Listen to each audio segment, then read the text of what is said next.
Kannada matrimony ಆಷಾಢ offer. ಈಗ membership ತಗೊಳ್ಳಿ, ಆಷಾಢದಲ್ಲಿ free ಆಗಿ ಯೂಸ್ ಮಾಡಿ.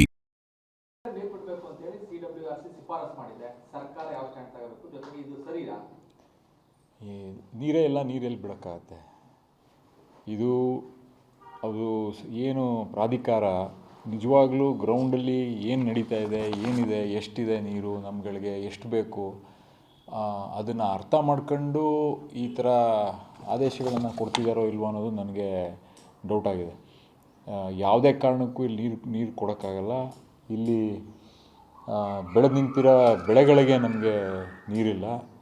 ಈ ಭಾಗದ ಜನರೆಲ್ಲರೂ, ಇಡೀ ರೈತರು ಎಲ್ಲ ಜೀವನ ಅದ್ರ ಮೇಲೆ ನಿಂತಿದೆ. ಆದರೂ ಏನು ಪ್ರಾಧಿಕಾರ ಯಾಕೆ ಈ ಥರ ಇಷ್ಟೊಂದು ಬೇಜವಾಬ್ದಾರಿಯನ್ನು ತೋರಿಸ್ತಾ ಇದೆ ಅಂತ ನನಗಂತೂ ಅರ್ಥ ಆಗ್ತಾಯಿಲ್ಲ. ಸರ್ಕಾರದವರು ಇದಕ್ಕೆ ಎಲ್ಲ ರೀತಿಯ ಕಾನೂನಾತ್ಮಕ ಹೋರಾಟ ಏನಿದೆ ಅದನ್ನು ಕೈಗೆತ್ತಿಕೋಬೇಕಾಗ್ತದೆ. ಯಾವುದೇ ರೀತಿ ನೀರನ್ನು ಬಿಡುಗಡೆ ಮಾಡಬಾರ್ದು. ಈಗ 15 ದಿನಗಳ ಕಾಲ 4 TMC ನೀರೇನು ಬಿಡಬೇಕು ಅಂತ ಆದೇಶ ಮಾಡಿದೆ. ನೀರೇ ಇಲ್ಲ ಇಲ್ಲಿ.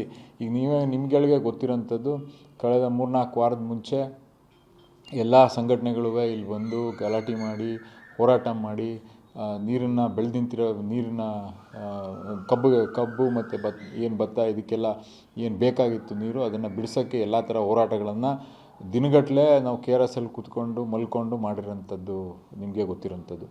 ಬರೀ 2 ಅಡಿ 3 ಅಡಿ ಬಿಡಿಸ್ಕೊಳ್ಳೋಕ್ಕೋಸ್ಕರನೇ ಇಷ್ಟು ಹೊಡೆದಾಡ್ತಾಯಿದ್ದೀವಿ. ಇದನ್ನು ಇಷ್ಟನ್ನೆಲ್ಲ ಕೊಡಬೇಕು ಅಂದರೆ ನನಗೆ ಇಲ್ಲಿ ತನಕ ನಂಗೆ ಅರ್ಥ ಆಯ್ತಲ್ಲ. ಪ್ರತಿ ವರ್ಷವೂ ಇದೇ ಥರ ಸಮಸ್ಯೆ. ಕಳೆದ 2015 ಇಸ್ವಿಯಿಂದ 17-18 ವರ್ಷ ನಮಗೆ ಬರ ಅಂತ ಡಿಕ್ಲೇರ್ ಮಾಡಿದ್ದಾರೆ. ಯಾವಾಗಲೂ ಇದೇ ಥರ ಸಮಸ್ಯೆ. ಪ್ರತಿ ಸತಿ ಇವ್ರಿಗೂ ನನಗೆ ಅರ್ಥನೇ ಆಯ್ತಾಯಿಲ್ಲ. ಗ್ರೌಂಡ್ ರಿಯಾಲಿಟಿ ಅರ್ಥ ಮಾಡ್ಕೊಂಡು ಯಾಕೆ ಅವರು ಆದೇಶನ ಓಡಿಸ್ತಾರೆ. ಬರ ಘೋಷಣೆ ಮಾಡಿ ಅಂತ ಎಲ್ಲ ರೈತರು ಹೋರಾಟ ಮಾಡ್ತಾ ಇದ್ದಾರೆ. ಬರ ಘೋಷಣೆ ಮಾಡಿ ಅಂತ. ನಮ್ಮಲ್ಲಿ ನೀರಿಲ್ಲ, ಬಟ್ ಅವ್ರು ತಮಿಳುನಾಡಿನವರು ಬೆಳೆಗಳಿಗೆ ನೀರು ಕೊಡ್ತಾ ಇದ್ದಾರೆ. ಎಕ್ಸಾಕ್ಟ್ಲಿ. ಇಲ್ಲಿ ನಮಗೆ ಜಾನುವಾರುಗಳಿಗೆ ಕುಡಿಯೋಕ್ಕೆ ನೀರು ಕೇಳ್ತಾ ಇದ್ದೀವಿ. ಅಲ್ಲಿಂದನೂ ಕುಡಿಯೋಕ್ಕೆ ಕೆರೆ ಕಟ್ಟೆಗಳು ನೀವು ಹೋಗಿ ನೋಡಿದ್ರೆ ಎಲ್ಲೂ ಕೆರೆ ಕಟ್ಟೆಗಳಲ್ಲಿ ನೀರಿಲ್ಲ. ಅದ್ರ ಜೊತೆಗೆ ಇಲ್ಲಿಂದ ನೀರನ್ನ ಬೆಳೆಗಳಿಗೆ ಕೇಳ್ತಾ ಇದ್ದಾರೆ. ಸೊ ಅದೇ ನಾನು ಹೇಳ್ತಾ ಇದ್ದೇನೆ, ಗ್ರೌಂಡ್ ರಿಯಾಲಿಟಿ ಏನು ಹೇಳಿದ್ನಲ್ಲ ಇದನ್ನೇ ನಾನು ಕೇಳ್ತಾ ಇರೋದು. ಗ್ರೌಂಡ್ ರಿಯಾಲಿಟಿ ಕುಡಿಯೋಕ್ಕೆ ನೀರಿಲ್ಲ ಅಂದರೆ ಅಲ್ಲಿ ಬೆಳೆಗಳಿಗೆ ನೀರು ಕೇಳ್ತಾ ಇದ್ದಾರೆ ಅಂದರೆ ಅದನ್ನು ಅರ್ಥ ಮಾಡ್ಕೊಂಡು ನಮಗೆ ಅದು ಹೆಂಗೆ ಪ್ರಾಧಿಕಾರದವರು ಆದೇಶ ಮಾಡಿದ್ದಾರೆ ಅನ್ನೋದು, ಅಥವಾ ನಾವು ಅದೇ ಆ ಡೀಟೇಲ್ಸ್ನ ಕೊಡೋದ್ರಲ್ಲಿ ವಿಫಲರಾಗಿದ್ದೀವ, ಅಥವಾ ನಮಗೆ ಅವ್ರುಗಳು ಬಂದು ಇಲ್ಲಿ ಡೀಟೇಲ್ಸ್ ನೋಡ್ತಾ ಇಲ್ವಾ? ಯಾಕೆಂದರೆ ಪ್ರತಿ ವರ್ಷವೂ ಇದೆ.